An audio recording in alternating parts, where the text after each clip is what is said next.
Y toca empezar a traerlo desde Venezuela, que era el plan más inmediato. Está Ecopetrol en conversaciones con PDVSA desde hace rato, y esto es algo que le pega a los hogares, que le pega a la carestía directamente, en un momento en donde también venimos viendo que hay tarifas altas de energía, que la gente, pues eso se le puede rebotar también. Usted es muy joven, pero duro. Hubo un humorista hace muchos años, más de 50, en la radio colombiana, que se llamaba Ever Castro. Te lo dije, se anunció. Y decía Ever Castro: Felipe, se les dijo, se les advirtió, se les recomendó, se les volvió a decir que cómo iba Colombia a meter todos los huevos de la necesidad del gas en Venezuela.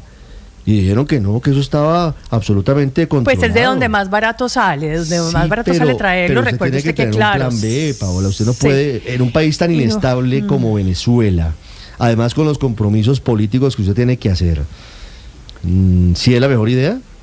Pero es de donde sale más económico, porque usted puede traer gas y traerlo y regasificarlo en las plantas que hay ya en Cartagena, las nuevas que se va a construir, en fin, pero sale sin lugar a dudas mucho más costoso. Es que acuérdese que Venezuela, mal que bien, sigue teniendo las mayores reservas de petróleo del mundo y de gas. Entonces, pues saldría más económico, y yo creo que aquí sí hay que también estar pensando, no solamente, por supuesto, en el futuro de los venezolanos, sino de los colombianos, de casi 50 millones de colombianos, 40 millones de usuarios de gas natural que van a estar pendientes de lo que pueda aquí pasar justamente con esa posible importación desde Venezuela. 8-1, ya saludo a la presidenta de Naturgas. Antes, lo que dijo el ministro de Hacienda sobre la incertidumbre del gas venezolano, Marcela Peña. Hola Ricardo, buenos días. La crisis política en Venezuela podría comprometer la esperanza de Colombia de traer gas desde ese país el próximo año para cubrir sus propios faltantes. Acuérdese que el gas colombiano no va a ser suficiente para todos los hogares y empresas que lo necesitan, y necesitamos importar. Esta advertencia viene de nada menos que el ministro de Hacienda, Ricardo Bonilla. Por lo pronto, la gran discusión es, eso que hoy se está importando, ¿se podría importar directamente de otra parte? Y ese es el convenio que se tenía con Venezuela. Y es que hoy Ecopetrol está hablando de Venezuela no ya como la única opción para importar gas, sino como una entre varias. El presidente de Ecopetrol, Ricardo Roa, analiza propuestas de 8 distintas compañías para traer gas desde países como Estados Unidos e incluso Trinidad y Tobago. Están planteándose la posibilidad de una planta flotante allí en La Guajira para poder inyectarlo a la red de gas nacional. Sin embargo, el presidente de la empresa más grande del país está admitiendo por primera vez que esta idea de importar gas sí le puede llegar a costar al bolsillo de usted que me escucha en casa. Dependiendo entonces de la criticidad que tenga la demanda, pues ese gas va a valer más o va a valer menos, pero ya hemos tenido efectos. Seguramente el gas natural va a costar más en los próximos meses. El gobierno está haciendo el esfuerzo de que se garantice la disposición de subsidios. La mala noticia es que el gas importado nos va a salir más caro. La buena es que los hogares no vamos a tener problemas de suministro, al menos de eso está seguro el presidente de Ecopetrol, Ricardo Roa. Los hogares son demanda esencial. Si alguien puede tener problemas el año entrante, esa sería la industria, que podría tener que empezar a pensar cómo ahorrar gas natural. Y como el ejemplo empieza por casa, Ecopetrol ya está haciendo sus propios análisis de cómo consumir menos y liberar cantidades para el resto de usuarios que lo necesitan. Irónicamente, una de las opciones que están analizando es utilizar más diésel, un energético que es más contaminante que el gas natural. Ahora, si ustedes creyeron que el presidente Gustavo Petro iba a replantear su idea de no firmar nuevos contratos de exploración de gas y petróleo, se equivocaron. Él sigue diciendo que no hay por qué hacer eso, que no hay que explorar en una energía que es la más cara de todas, esto haciendo referencia a la generación de electricidad a partir de gas natural. Y es desde esa trinchera, desde esa frase, que nuevamente arremete contra las hidroeléctricas. Ganan como si produjeran energía eléctrica en base al gas, cuando sus costos de producción son bajísimos respecto al gas. Un negocio así muy chévere. Pablo Escobar palidecería de la rentabilidad de ese negocio. Por eso para Petro es clave que Ecopetrol se salga del negocio de los combustibles fósiles y entre de lleno al negocio de las energías, de generar electricidad a través de tecnologías limpias y baratas antes de que sea demasiado tarde, porque para el presidente el petróleo ya va de salida. Marcela Peña, Blue Radio. 8.5, el petróleo va de salida, lo dicen los teóricos, lo dicen los ambientalistas, pero los países en la práctica no lo han llevado a efecto. Luz Estela Murgas es la presidenta de Naturgas, que es la agremiación de las empresas que tienen que ver con el sector gasífero en Colombia. Doctora Murgas, buenos días.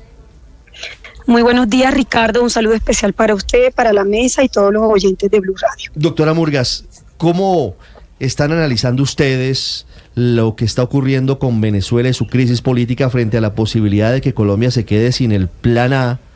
Yo creo que plan B incluso, y creo que hasta plan C que tiene el gobierno del presidente Petro, para importar gas y suplir la demanda que anticipadamente se vería disminuida. Se necesita el año entrante sí o sí importar gas. ¿Cómo puede afectar la crisis venezolana a esa importación? Ricardo, no podemos centrar nuestras expectativas para resolver la escasez en la que nos encontramos frente a una fuente que no es cierta. Aquí en la mesa de Blue Radio hemos reiteradamente insistido que comenzando para poder estructurar un proyecto de importación de gas de Venezuela no se cuenta siquiera con la autorización de la OFAC para poder comercializar gas con PDVSA. Si no se tiene siquiera esa viabilidad jurídica, no podemos concentrar nuestros esfuerzos para garantizar el suministro a los colombianos en los próximos años en una fuente que realmente no es viable jurídicamente.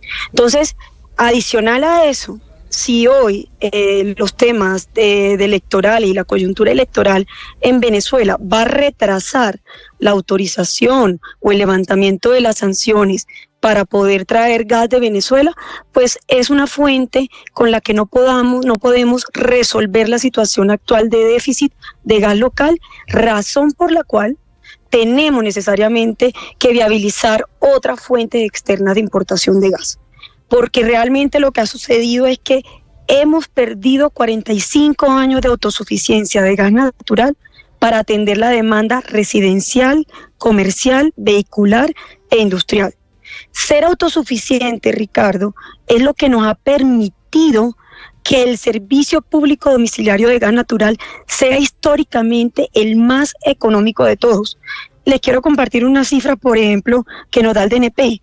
El DNP dice, el servicio público de gas representa menos del 1% del costo total de la canasta de consumo de los hogares. Cuando uno ve energía eléctrica, representa el 13%. Cuando uno ve agua y alcantarillado, el 4.6%. El servicio del gas natural representa menos del 1%. Ahora, claramente, cubrir el déficit con gas importado nos va a someter a la volatilidad de los precios del mercado internacional. Y el impacto que eso va a tener en las tarifas del usuario final va a depender claramente de la combinación de cantidades y de los precios de las distintas fuentes de gas que se necesiten para atender la demanda. Doctora Murgas, ¿cuándo se necesita en Colombia el gas importado para evitar el desabastecimiento en el mercado local? Hay déficit de gas local para cubrir las necesidades de contratación del año 2025 y 2026 que atienden la demanda residencial, comercial, vehicular e industrial. La demanda esencial, como bien lo señalaba Marcela, es la residencial, comercial y la vehicular. Para esa demanda y la industrial no hay suficiente gas local para cubrir las necesidades. Es decir, ¿cuál es el déficit? Se necesita el año entrante. Necesitamos tener el gas importado el año entrante. Ricardo, los contratos se vencen en diciembre y es ahí cuando tenemos necesidades para contratar en el año 2025 unas cantidades que, de acuerdo con el gestor del mercado, la cantidad disponible para la venta no va a ser suficiente para cubrir esas necesidades. ¿De cuánto es el déficit? En el 2025 el déficit es equivalente al 7.5% de la demanda total nacional y en el 2026 del 16% de la demanda total nacional. Es decir, que nos toca necesariamente sumar fuentes locales con fuentes externas y gas importado para poder cubrir la demanda. De acuerdo. Ahora, ¿cuál es la verdadera razón de este déficit de gas y si fue el haber suspendido los pozos piloto que había en el Magdalena Medio, doctora Murgas? Eso es una excelente pregunta, Paola, porque ha sido, a mi juicio, la suma de múltiples factores. Lo primero, la disminución de las reservas probadas. Existe una correlación directa entre la perforación de pozos exploratorios y el incremento de las reservas. Imagínense que en la última década el promedio de pozos exploratorios perforados por año ha sido 39 pozos exploratorios por año. La década inmediatamente anterior perforábamos en promedio 120 pozos exploratorios por año. Claramente nos pasamos de tener una autosuficiencia en gas de 13 años a 6 años. Entonces lo primero es, hay que incrementar la actividad exploratoria para incrementar las reservas. La segunda causa, a mi juicio, es los proyectos de yacimientos no convencionales no se desarrollaron. El potencial que tienen estos yacimientos puede inclusive triplicar y cuatriplicar las reservas probadas que tenemos hoy. En su momento se habían asignado las áreas a compañías que tenían estándares internacionales, técnicos y músculos financieros viables para poder realizar estas operaciones. ExxonMobil, ConocoPhillips. Se tenía toda la regulación técnica para desarrollarlos de manera que se cubrieran cualquier riesgo ambiental y técnico. Y sin embargo, no se desarrollaron a tiempo. Luego surgió la idea de los pilotos, no se expidieron las licencias ambientales para los pilotos y llegamos a un gobierno cuya política pública es no realizar y no desarrollar estos proyectos. Lo tercero es, hay que reconocer la decisión de no suscribir nuevos contratos de exploración y producción reduce significativamente cualquier interés en nuevas inversiones en un sector donde las inversiones tienen resultado en el largo plazo. Y reinsisto, la única forma de incrementar reservas en Colombia es incrementando la inversión en la actividad exploratoria. Pero en esta crisis que se avecina, doctora Murgas, ¿tiene algo que ver la política del gobierno nacional actualmente frente al tema de gas? Sí, claro, en lo que corresponde a la no suscripción de nuevos contratos y al no desarrollo de los yacimientos no convencionales. Y por supuesto, eso incide en la reducción significativa que hemos tenido de pozos exploratorios. Es que la única manera de incrementar reservas es perforando pozos, no existe ninguna otra.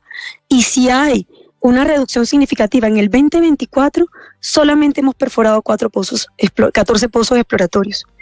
Eso no nos va a llevar a un escenario en el que podamos retomar la autosuficiencia, que insisto, hoy estamos perdiendo 45 años de autosuficiencia de gas natural para atender la demanda esencial e industrial. Y la única manera es incrementando la actividad. Y de hecho, tenemos que acelerar el desarrollo de los proyectos costa afuera. Y cuando digo acelerar, significa que tenemos que trabajar en anticipar el desarrollo de los contratos costa afuera. Esa debe ser la conversación de hoy, porque el potencial de reservas que tenemos en el Mar Caribe nos permitiría en el mediano plazo retomar la autosuficiencia que hoy estamos perdiendo. Doctora Murgas, y de seguir la situación como usted la está describiendo, ¿en cuántos meses o años estamos abocados a una crisis grave en tema de gas? Después del 2026, si no se adoptan ya las medidas regulatorias y de política pública que incentiven la actividad exploratoria, que aceleren y anticipen el desarrollo de los proyectos, el déficit se va a incrementar año a año y en ese caso inclusive se deberán habilitar más fuentes externas de gas para poder cubrir la demanda. Doctora Murgas, pensando en el 2025 que es ya, ¿no? Estamos a la vuelta de la esquina. Si no es Venezuela por las tensiones políticas o porque Estados Unidos no dé el permiso a Venezuela de venderle gas a Colombia o a Colombia de comprarle gas a Venezuela, ¿de dónde se podría traer ese gas que necesitamos para el otro año? Bueno, la fuente o la infraestructura que hoy nos permitiría de manera inmediata traer gas importado para esta demanda es la planta de almacenamiento y de regasificación de gas natural licuado importado que hoy tienen los térmicos para poder suplir, digamos, en fenómenos del Niño, la generación de energía eléctrica. Y ahí quiero detenerme un minuto, porque escuchando, por supuesto, los audios previos a esta conversación, es importante aclararle a la audiencia que gracias a que contábamos con esa planta, pudimos evitar evitar un racionamiento de energía eléctrica en el último fenómeno del Niño que acaba de terminar en mayo de este año. Porque en los picos más críticos, el 30% de la energía que consumimos los colombianos provino de gas natural y de ese 30%, un 20% de esa planta. Es decir que gracias a que contábamos con esa infraestructura, se garantizó la confiabilidad y el suministro de energía eléctrica. Ahora, esa planta, además de los volúmenes que tienen contratados ya los térmicos, que tienen que estar disponibles siempre porque lo pagamos a través de un cargo por confiabilidad en los recibos, tiene una capacidad adicional que llega hasta inclusive 130 millones de pies cúbicos.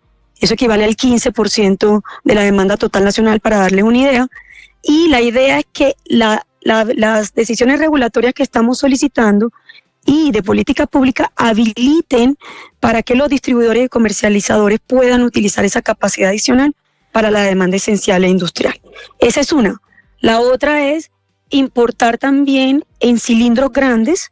Las cantidades son menores, se puede importar yo creo que hasta un 5% de la demanda total nacional a través de cilindros por cualquiera de los puertos en el Mar Caribe o en el Pacífico. También está la solución de la planta de regasificación.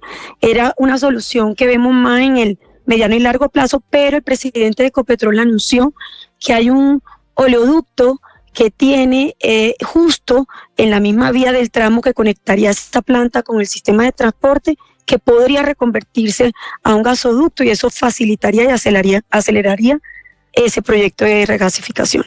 Y hay otro que se está evaluando, otra planta adicional, costa afuera en el departamento de La Guajira, que estaría directamente conectada con las facilidades de Chuchupa y el sistema de transporte nacional. Las 8:17. Quiero hacerle una última pregunta, doctora Luz Estela Murgas. ¿En cuánto aumentaría la tarifa del gas natural, por ejemplo, para las casas, para los hogares, para los apartamentos de los colombianos, con esa importación necesaria? Sé que depende de la fuente. Está muy embolatado el hecho de importar gas de Venezuela porque necesitamos una aprobación de Estados Unidos que pareciera lejana con esta coyuntura. Porque necesitamos 18 meses para arreglar el gasoducto, perdóneme, y lo necesitamos en 6 meses. ¿En cuánto puede aumentar un recibo de gas promedio para los colombianos con esta importación de gas que se necesita?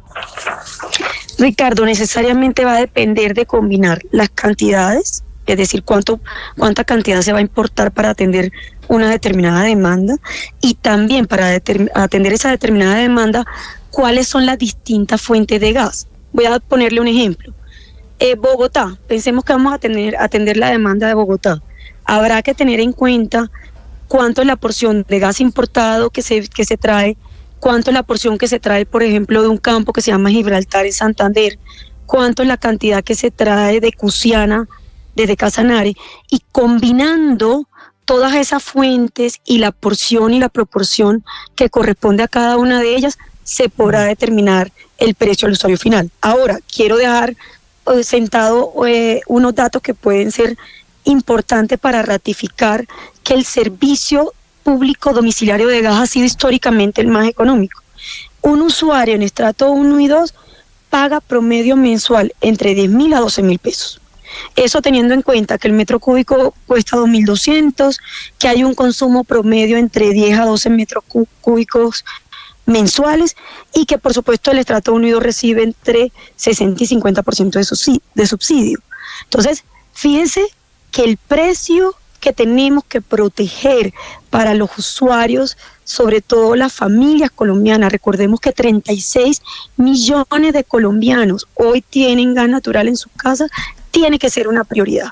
Y tiene el gobierno inclusive que ser capaz de adoptar medidas que mitiguen, por supuesto, este impacto en el precio al usuario final, porque necesitamos darles, por supuesto, la tranquilidad y no impactar con los precios e incrementar la reducción, la pobreza energética que hoy tiene Colombia. 36 millones de colombianos tienen hoy gas natural en su casa y 45 millones tienen servicio de energía eléctrica. Y por eso del lado le quiero hacer esta pregunta. ¿En cuánto aumentaría la tarifa de luz para los hogares del país si ya no se pueden seguir cargando las centrales térmicas con ese gas precisamente por los problemas de desabastecimiento que hay y toca comenzar a cargar esas centrales térmicas ya sea con diésel o con carbón? Doctora Murgas. Bueno, entonces lo primero es recordar que para la generación térmica, desde el año 2016, se importa gas natural, específicamente para 3 plantas en la costa atlántica, que se utiliza más que todo en fenómenos del Niño, porque cuando hay condiciones de hidrología normal, usted tiene toda la razón, Paola, inclusive esas plantas utilizan el 99% de las veces gas local. Ahora, las plantas del interior del país que no tienen acceso a ese gas importado, que son plantas en algunas ocasiones híbridas, gas y diésel, en otras ocasiones son plantas a carbón, que siempre van a requerir, en el caso de aquellas que funcionan con gas local, porque no tienen acceso a través del sistema de transporte actual a la importación que está almacenada en Cartagena. Es decir, que esas plantas van a seguir funcionando regularmente o, como usted bien lo dice, para mantener competitividad, se van a pasar de utilizar gas natural a utilizar diésel. Es decir, que en materia de transición energética vamos a dejar de utilizar un recurso que es bajo en emisiones como el gas para regresarnos a utilizar combustibles más contaminantes como lo es el diésel. Imagínese la paradoja de Luz Estela Murgas, presidenta de Naturgas, con nosotros. Muchas gracias, doctora Murgas. Muchísimas gracias, Ricardo. A usted y a toda la mesa, un saludo especial. Estás escuchando Blue Radio.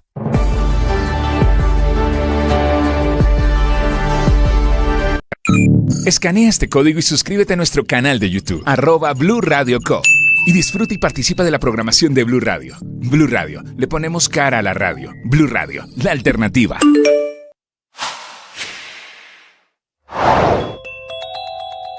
No paran las protestas. Anoche hubo cacerolazos masivos en Caracas y en otras ciudades, mientras que se reportan ya más de 1.200 detenidos. Oficialmente se habla de 16 muertos, pero podrían ser más.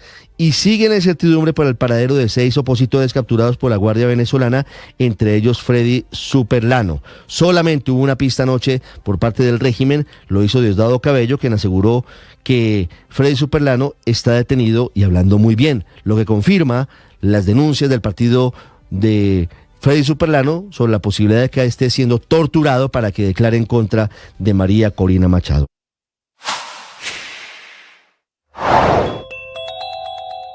Van 4 días después del fraude cometido por el régimen de Nicolás Maduro en las elecciones presidenciales en Venezuela, sin que haya definiciones, sin que haya consenso en la comunidad internacional sobre cuál es la medida que se debe de adoptar para buscar presión internacional que lleve al régimen de Nicolás Maduro, hoy cooptado por los militares, para reconocer los resultados y dar un paso al costado en el poder en Venezuela.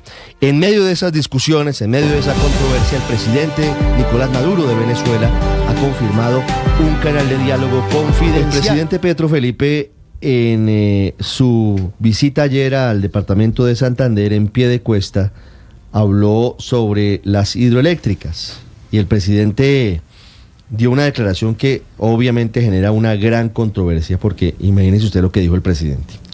Las empresas hidroeléctricas ganan como si produjeran energía eléctrica en base al gas. Bueno, con base al gas debería ser, pero bueno, el presidente dice en base al gas, cuando sus costos de producción son bajísimos respecto al gas. Un negocio así muy chévere. Y luego viene la parte que me parece más complicada, Felipe. Pablo Escobar, dice el presidente, Pablo Escobar, palidecería de la rentabilidad de ese negocio. Llevo 2 años intentando cambiar esa fórmula y no he podido.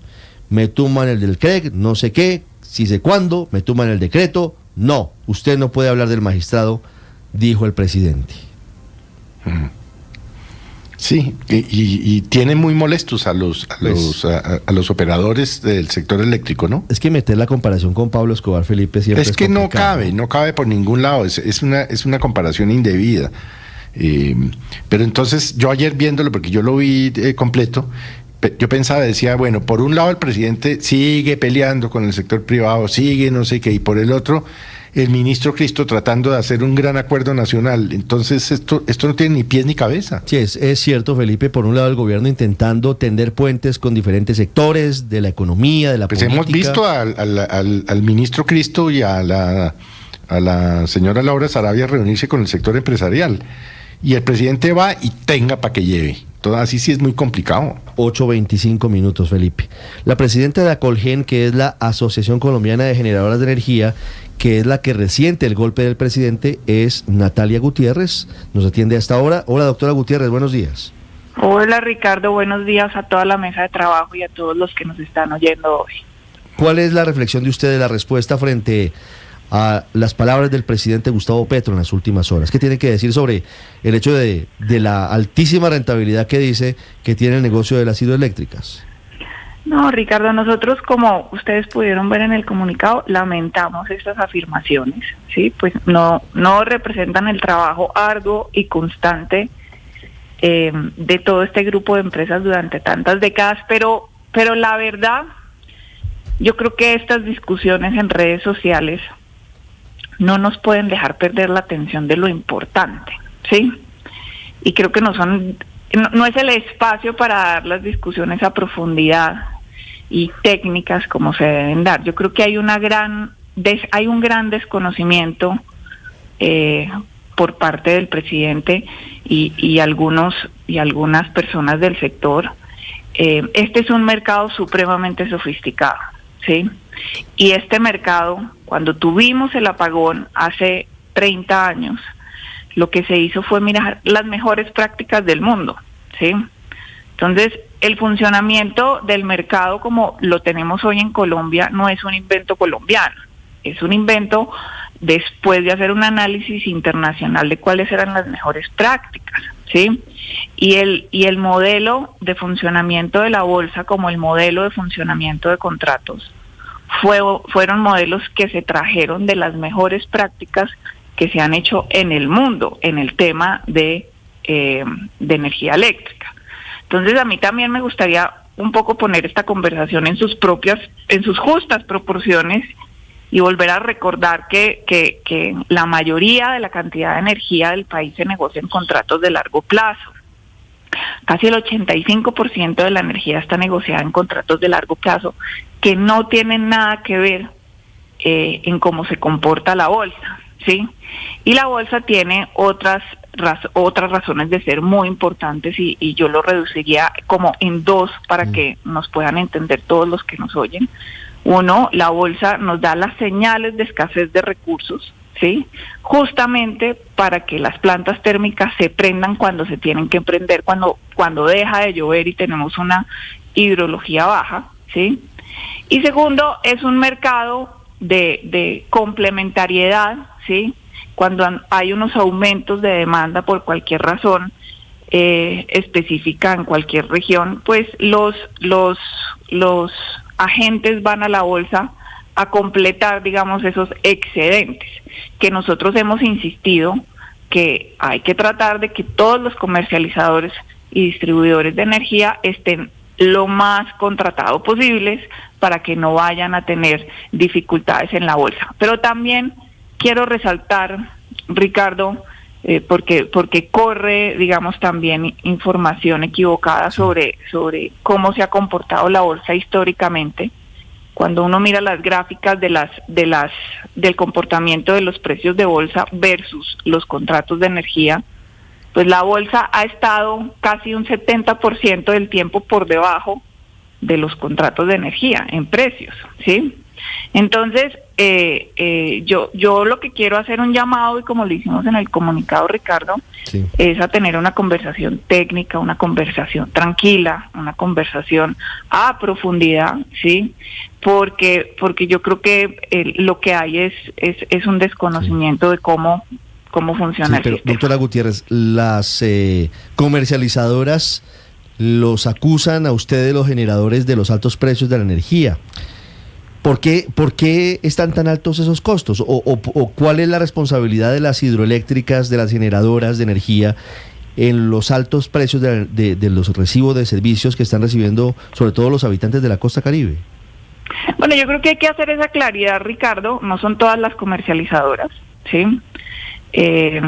Y hay que entender una realidad. La costa tiene una particularidad. ¿Cuáles son las comercializadoras? Perdóneme. No, digamos, hay unos agentes que no están conformes con el funcionamiento del sector, pero más que eso, Ricardo, yo quiero decir, sí hay una dificultad en la costa, y reconocemos que hay una dificultad en la costa, ¿sí? Primero porque geográficamente están en un lugar donde hace mucho más calor, donde la demanda de energía es mucho más alta, ¿sí? Segundo, porque la opción tarifaria generó una gran dificultad entre la comercialización, entre las comercializadoras y las distribuidoras. Y les recuerdo que esto es una deuda que tenemos todos los colombianos con estas empresas, porque fueron unos valores que se dejaron de cobrar durante la pandemia, ¿sí? Y esto en total generó casi un hueco de 7 billones de pesos que tuvieron que asumir todas las empresas en todo el país. Pero en la costa, digamos, esto ha sido un tema que adicionalmente le ha pesado muchísimo a la tarifa, sumado al tema de pérdidas y de restricciones, ¿sí? Que cuando nos comparamos con el resto del país, pues en las restricciones en el resto del país no superan el 3%. En la costa a veces llegan casi, o sea, se mueven entre el 15, 20, 25%, y eso le genera también un hueco muy grande a las empresas de la costa. Ahora, en temas de generación, no es que la generación de energía sea más costosa en la costa, y esto también pues lo he hecho yo público. Hoy en día en general el costo de generación en Bogotá como en la costa es el mismo, ¿sí? Que sí tenemos preocupación, tenemos una preocupación muy grande, y es que tenemos atrasos en proyectos, atrasos que dan señales de estrechez entre oferta y demanda, y que vemos que esto se está agravando para el 2025-2026. Incluso en un informe de la UPME, de la Unidad de Planeación Energética, hace un par de meses, dieron como resultado que podríamos tener déficit de energía en firme en los próximos años. Y para nosotros 3 años es corto plazo. En 3 años no alcanzamos a construir nuevas plantas, en 3 años tenemos que desatrasarnos en las líneas de transmisión.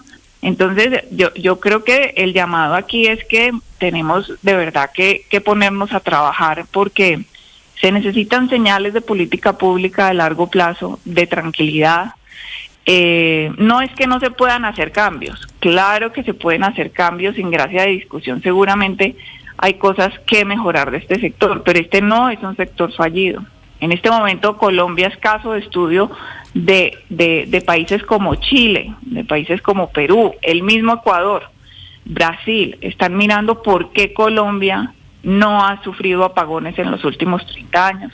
Han mirado nuestro mercado de confiabilidad y pues realmente tenemos una dificultad de precios, pero no es nada diferente a que, Ricardo, durante los últimos años no han entrado más de 4.000 megas de energía al sector que debían entrar, por licenciamiento ambiental, por consultas previas, por dificultades sociales, y pues ahora estamos justo al filo de la navaja para que se hagan nuevas inversiones para cubrir estos déficits que se están viendo, y todas estas empresas que representamos están dispuestas a hacer estas inversiones, a hacer las apuestas por valores de casi 7 billones de pesos de aquí al 2027 para poder cubrir la demanda de energía que está creciendo, que eso es una buena noticia. Nos estamos electrificando, pero son apuestas de largo aliento donde necesitamos una CRE conformada, una política pública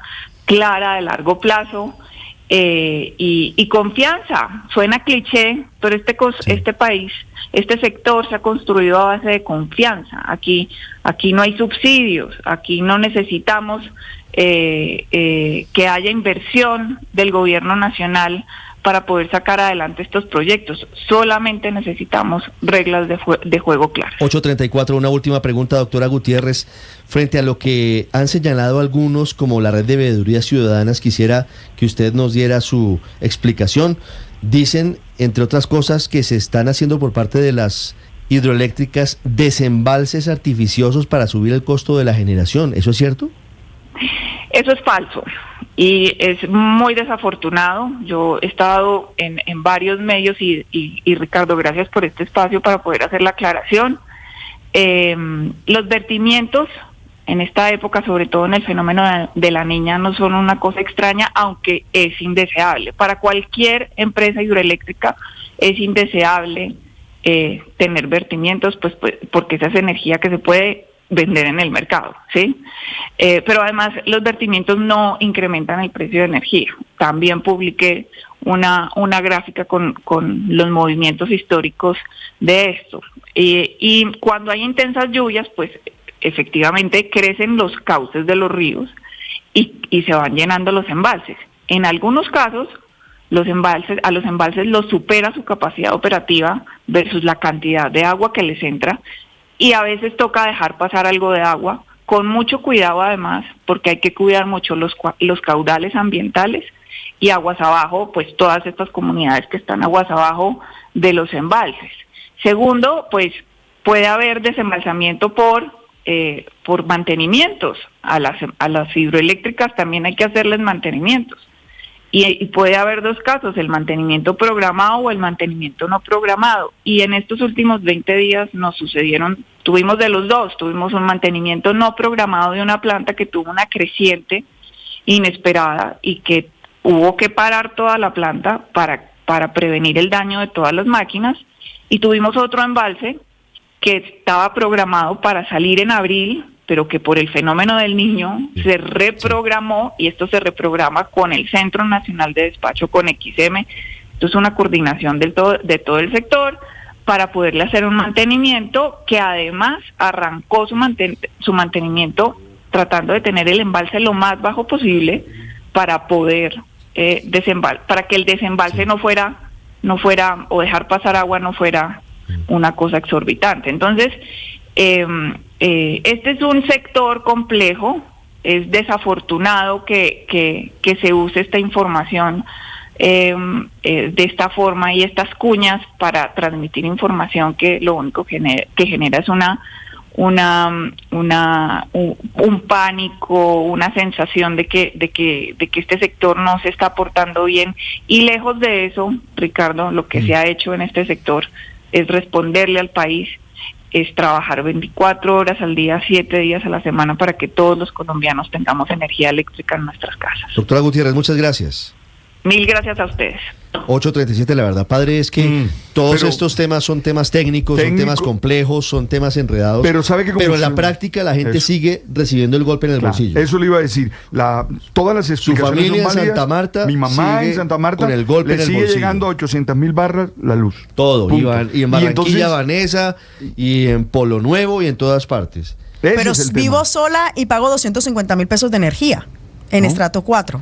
Y solo tengo abanico, televisor y nevera. Y Vanessa sabe que cada vez que nos encontramos 4 o 5 periodistas costeños, esa es la conversación. Sí, el otro día nos encontramos con Oscar, Vanessa, y todos comenzamos a conversar. Y cada quincena, pues Oscar Montes paga 800.000 y también vive solo. No, es que es una cosa loca. No tiene sentido, tiene que haber una solución, porque aquí, en medio de discusiones políticas y análisis técnicos, no hay una solución. El Paganini es el que nos está escuchando. 8:38, ya regreso en segundos. Hay noticia que tiene que ver con el embajador, todavía embajador ante la FAO, Armando Benedetti, denunciado por agresiones de contra su esposa en Madrid, España, y ya les voy a contar novedades desde Venezuela, porque a esta hora hay noticias que tienen que ver con la crisis política de ese país. Estás escuchando Blue Radio. Escanea este código y suscríbete a nuestro canal de YouTube, @Blue Radio Co. Y disfruta y participa de la programación de Blue Radio. Blue Radio, le ponemos cara a la radio. Blue Radio, la alternativa. Hay que tener cuidado de vivir solo con preocupaciones. Es normal que nosotros anticipemos escenarios, que nosotros tengamos susto frente a algunas situaciones y consecuencias.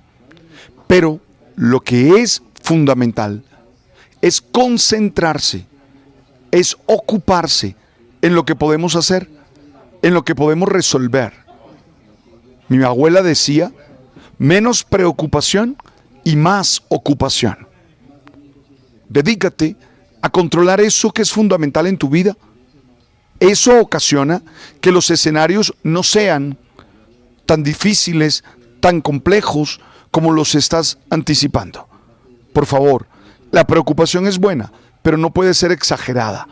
Tienes que concentrarte a trabajar en lo que está en tus manos. Tú sabes.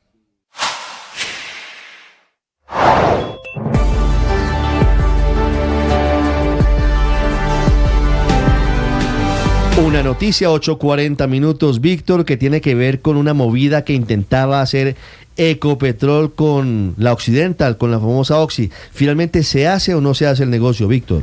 No se va a hacer, Ricardo, este negocio. Inicialmente sonaba un poco paradójico porque Ecopetrol estaba intentando comprarle una muy buena parte, una muy buena participación a Occidental de una empresa en Estados Unidos que prácticamente se dedica al fracking. Entonces era como inconsistente. Bueno, Ecopetrol no quiere hacer fracking aquí dentro de Colombia, tampoco se lo permiten, pero ¿por qué sí lo quiere hacer en Estados Unidos y va a invertir tanta plata? Pues Ecopetrol está informando al mercado de capitales lo siguiente. En la sesión de la Junta Directiva del 31 de julio de 2024, luego de surtir el análisis y evaluación por parte de los órganos de administración de la compañía, se adoptó la decisión de no adquirir la participación sobre los activos de la sociedad Crown Rock de propiedad de Occidental Petroleum Oxy. Ahí termina el comunicado, es decir, no van con ese negocio. En algún momento, Ricardo, aquí le contamos que Ecopetrol tenía la intención de comprar una participación dentro de esa compañía del 30% para lo que destinaría inversiones por 3.600 millones de dólares. Si se hubiera materializado este negocio, hubiese sido una movida empresarial externa muy, muy grande, muy gigante de Ecopetrol, pero la noticia del momento es que no lo analizan y toman la decisión de mejor no comprar estos activos de fracking en Estados Unidos. 8:42 minutos, Víctor, gracias. Felipe, le tengo noticias de Armando Benedetti. Decía, sí, todavía embajador, increíblemente todavía embajador de Colombia ante la FAO, después de todo lo que ha pasado. Y tampoco ha venido porque tenía que haberse presentado en Bogotá para el proceso disciplinario que anunció el propio canciller Murillo, ¿no? La cosa es tan penosa, Felipe, que el vicecanciller tiene que notificarlo por Twitter de que sí, de que tiene que venir, de que no es mamando gallo, de que no es tomando el pelo. Imagínese usted en lo que estamos. Imagínese usted el irrespeto del embajador Benedetti a sus superiores. Imagínese cómo se cree por encima de todos, que cree que tiene corona, a pesar de las denuncias de violencia y agresión contra su esposa. Catherine, ¿cómo es la historia de Benedetti que no viene a Colombia? Mire, Ricardo, hay versiones encontradas porque la Cancillería espera la llegada del embajador de Colombia ante la FAO, Armando Benedetti, que según fuentes cercanas al ministerio no se ha querido presentar porque lo citaron desde la semana pasada, como lo dijo en su momento el canciller Luis Gilberto Murillo y como lo acaba de poner en su cuenta de X el vicecanciller Jorge Rojas, quien escribió, abro comillas, el señor Benedetti debe regresar al país y someterse al proceso disciplinario abierto por la Cancillería. Sin embargo, hace pocos minutos el embajador de Colombia ante la FAO acaba de trinar escribiendo que no ha recibido ninguna notificación hasta el día de hoy. Escribe, abro comillas, al día de hoy a esta hora no he recibido ninguna notificación ni verbal, ni escrita, ni por ningún canal oficial para que me presente en Bogotá. Como siempre estaré dispuesto a dar la cara y responder ante cualquier autoridad que lo requiera. Me parece un buen escenario para responder por todo lo que se ha dicho y demostrar mi inocencia. Como decía un viejo amigo mío, no hay que defenderse siempre de los amigos y no de los enemigos. Cierro comillas. Fuentes cercanas a la Cancillería confirman que hoy llegaría Benedetti para presentarse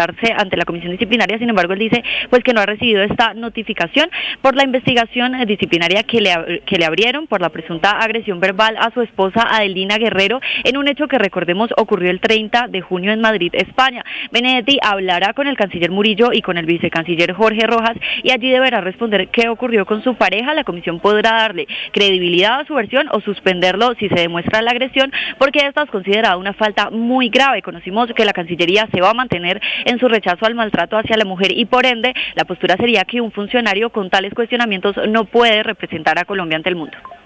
8:44 minutos, Felipe, imagínese usted en lo que estamos. Imagínese usted en lo que estamos. No sabe uno qué pensar, ¿no? Porque pues si Benedetti no considera una notificación oficial una alocución, o como quiera usted llamarlo, del canciller Murillo diciéndolo, tiene que presentarse, vamos a abrir una investigación. Entonces, pues no, él está esperando una citación formal, según dice pues en su cuenta de X, ¿no? Sí, pero una citación formal es ¿qué? Pero ¿sabe qué va a pasar? Nada. Puede venir acá, pero puede decir lo que quiera, pues no va a pasar nada. ¿Cómo Benedetti no? Tiene corona. Tiene no, corona. Y además tiene el apoyo del presidente. Tiene corona en el gobierno. Tiene corona en el gobierno y sorprendentemente en otro organismo que es muy activo para otras cosas, que es la Procuraduría. La Procuraduría investiga a todos los ministros. Hoy en momento en Blue Radio hicieron la larga lista de funcionarios que están investigados por la Procuraduría y ya algunos llamados a juicio y amenazados con suspensión, como el propio ministro de Hacienda, Ricardo Bonilla, y en relación con el embajador Silencio. Es de Barranquilla, ¿no? Y la procuradora suele ser condescendiente con los barranquilleros. Pero creo que falta una parte de esa historia que yo quisiera contarle, Héctor, y es que la Procuraduría ha estado en contacto permanente con los más altos funcionarios de la Cancillería. Y con la Oficina de Control Interno Disciplinario. Que decidieron que la investigación la va a hacer la Oficina de Control Interno pero la Procuraduría no tiene ese tipo de condescendencias la Procuraduría cuando hay otros funcionarios. ¿Podría ejercer el poder preferente en este caso? Claro, el control, por supuesto que sí.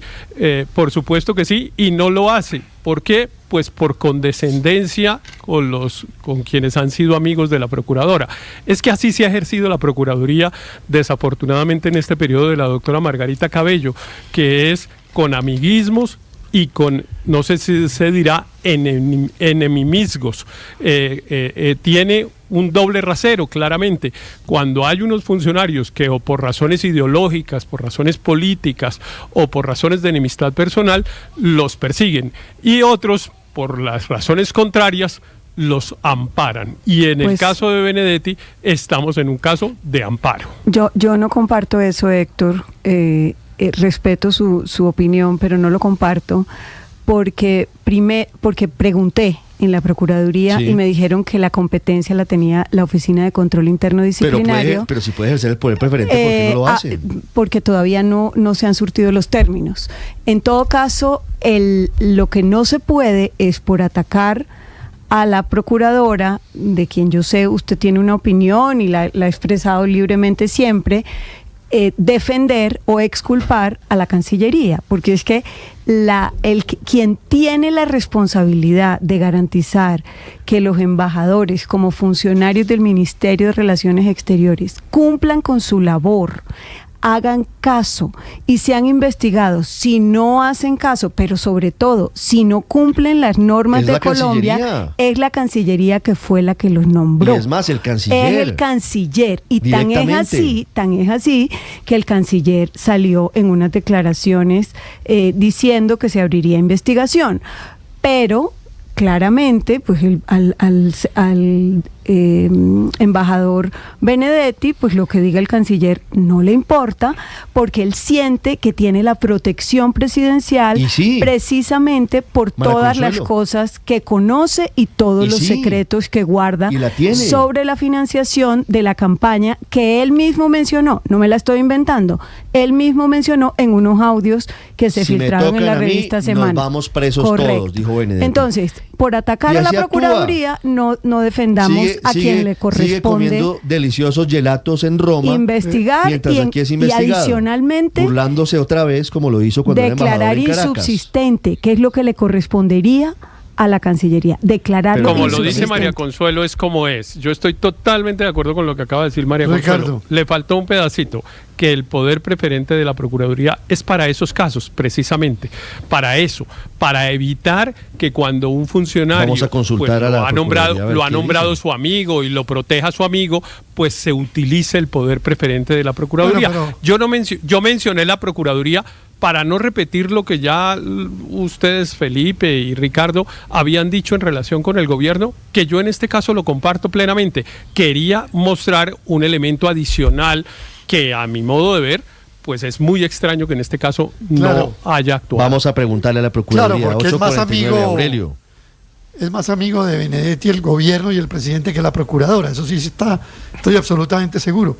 Ricardo, estamos en el capítulo 4 de una novela llamada El Pacto del Silencio. Capítulo 1, capítulo 2, capítulo 3, capítulo 4. Aquí Benedetti puede hacer y deshacer, pero hay un pacto del silencio. El pacto del silencio consiste en que Benedetti sabe quién dio los 15.000 millones de pesos que no están registrados en las cuentas de la campaña para la campaña presidencial. Y bueno, quién sabe qué otras cosas más fuera de las que dijo en esos audios. Luego, aquí hay un ciudadano absolutamente impune en Colombia que puede hacer, que puede deshacer, que puede ir, que puede venir, que puede llevar, que puede insultar, que puede gritar, que puede hacer lo que sea, que se llama Armando Benedetti. Tiene un pacto del silencio con Gustavo Petro. Claro, 8:50, Andrés, penoso, vergonzoso todo lo que gira en torno a Armando Benedetti en este caso. Claro, pero es que mire que la situación del gobierno con Armando Benedetti es increíble porque recibirlo a él en la campaña fue uno de varios pactos con el diablo que hizo Gustavo Petro para poder llegar a la presidencia. Ese pacto obviamente le está costando, pero yo no sé si se imaginaron que les iba a costar tanto, porque es que con el caso de Armando Benedetti hay una peculiaridad, y es que no solo tiene un pasado complicado, por ejemplo, que lo tiene respondiendo con varios procesos ante la Corte Suprema de Justicia, la Fiscalía, etcétera. No, la verdad no sé en qué instancia van esos procesos, sino que tiene también presente, o sea, se sigue portando mal y sigue haciendo estas cosas que ponen en dificultades al gobierno, avergüenzan al gobierno, y el seguro de Benedetti no es la Procuraduría, el seguro de Benedetti no es la Cancillería, el seguro de Benedetti lo dejó muy claro él cuando filtró, seguramente él filtró, creo yo, o probable, no sé, quien quiera que sea, filtraron esos audios donde él dice: yo tengo claro lo que pasó en la campaña, la plata que entró, que no era, recuerden las expresiones, Ricardo, dice, esa plata no era propiamente de emprendedores, y recuerda otra parte de esa conversación en la que él dice es que acuérdese que en términos de libertades individuales, el presidente es hasta peor que yo. Dejó claro que él sabe muchas cosas. Perdóneme, y que por esa razón él no lo pueden tocar. Un gobierno que dice ser adalid de la lucha por las mujeres, es que por eso los iba a mencionarle, eso le iba a mencionar, Ricardo. ¿Con qué cara mantiene a un presunto maltratador de mujeres como embajador ante la FAO? Existe una embajadora cuyas funciones son defender la política de género y la política exterior feminista, y no se ha pronunciado. O sea, existe esa embajadora, Arlene Tigner, existe, y esa es su función. Ella dio una entrevista la semana pasada diciendo que iban a fortalecer los mecanismos para que no hubiese ese mucho lo han fortalecido, que él ni siquiera viene a los descargos en la investigación. O sea, es una persona claramente una nueva contradicción del gobierno que supuestamente defiende las causas de género, defiende las causas feministas, y en ningún momento, lo que tiene es un embajador que nos hace quedar pésimo con todas sus manifestaciones, pero además violando la ley y atacando a su propia esposa. De dientes para afuera. Más grave aún, María Consuelo, Ricardo, y es que tenemos un Ministerio de la Igualdad.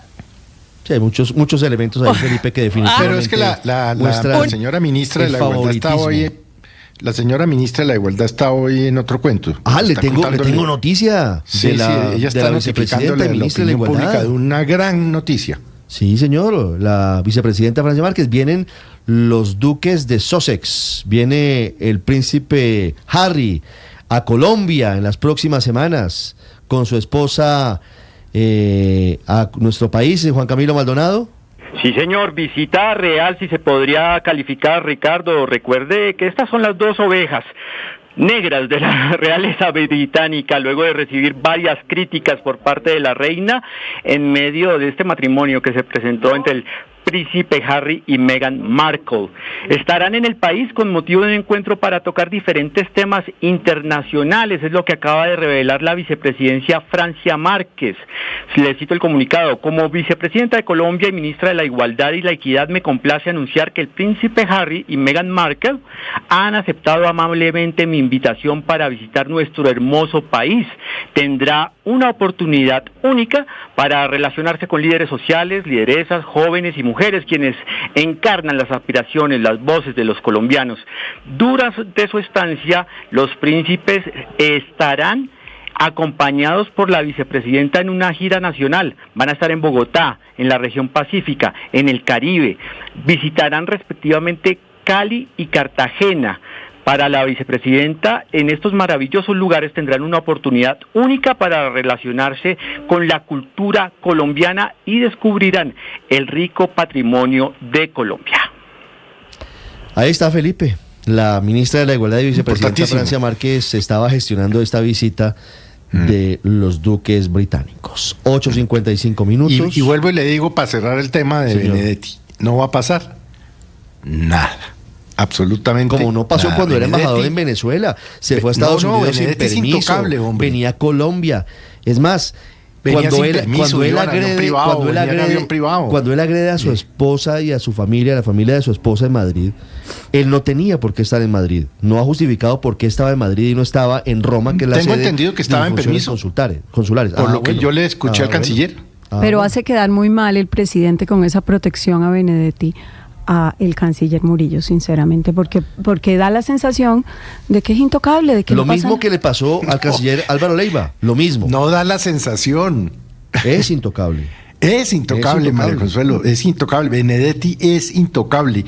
Tiene una patente de corso y punto. Ya, eso ¿qué más dice uno sobre eso? Ya regresamos en Mañanas Blue. Estás escuchando Blue Radio. Escanea este código y suscríbete a nuestro canal de YouTube, @Blue Radio Co. Y disfruta y participa de la programación de Blue Radio. Blue Radio, le ponemos cara a la radio. Blue Radio, la alternativa.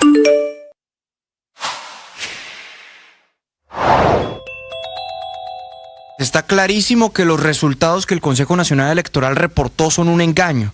¿Cómo será de escandaloso el fraude que ni los países que felicitaron a Nicolás Maduro públicamente, como Honduras, fueron capaces de votar a favor la resolución de anoche, en contra de la resolución de anoche?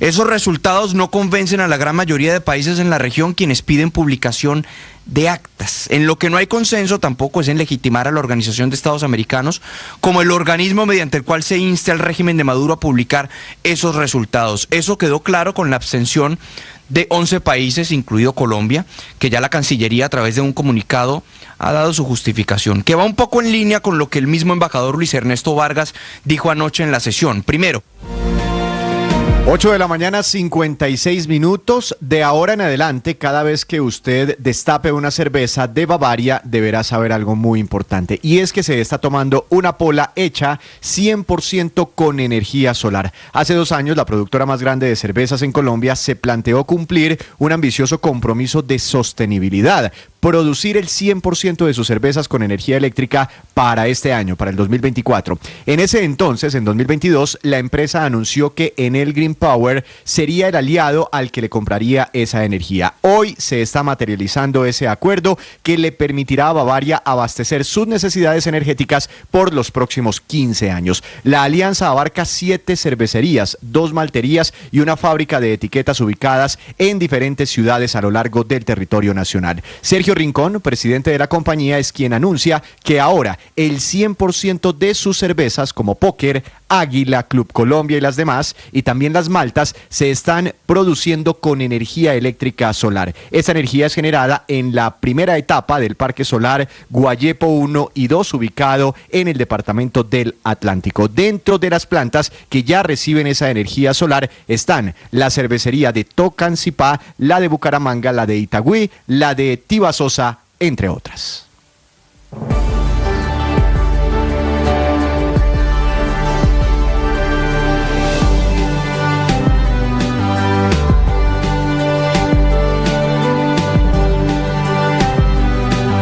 $8.58 y de la cerveza al vino, con Bogotá liderando el consumo de vino en el país con 834.358 unidades y una participación en ventas del 45.74%. Ello según los datos que reveló ayer el Grupo Éxito en el marco de la edición 19 de Expo Vinos, feria que se inicia hoy en Corferias, que se va a extender hasta el próximo sábado y que reúne, por supuesto, lo mejor alrededor del vino en el país, y en donde el presidente del Grupo de Éxito, Carlos Mario Giraldo, recordó estas cifras de un mercado que mueve en Colombia alrededor de 288 millones de dólares, que corresponden, en ese caso, para 3.290 millones de cajas de 9 litros que han sido comercializadas. Después de Bogotá, aparece Medellín como la segunda ciudad que más consume vino en el país, con 500.000 unidades de vino el año pasado, y en un tercer lugar aparecen la Costa Cali y el Eje Cafetero. Estás escuchando Blue Radio. Escanea este código y suscríbete a nuestro canal de YouTube, @Blue Radio Co. Y disfruta y participa de la programación de Blue Radio. Blue Radio, le ponemos cara a la radio. Blue Radio, la alternativa.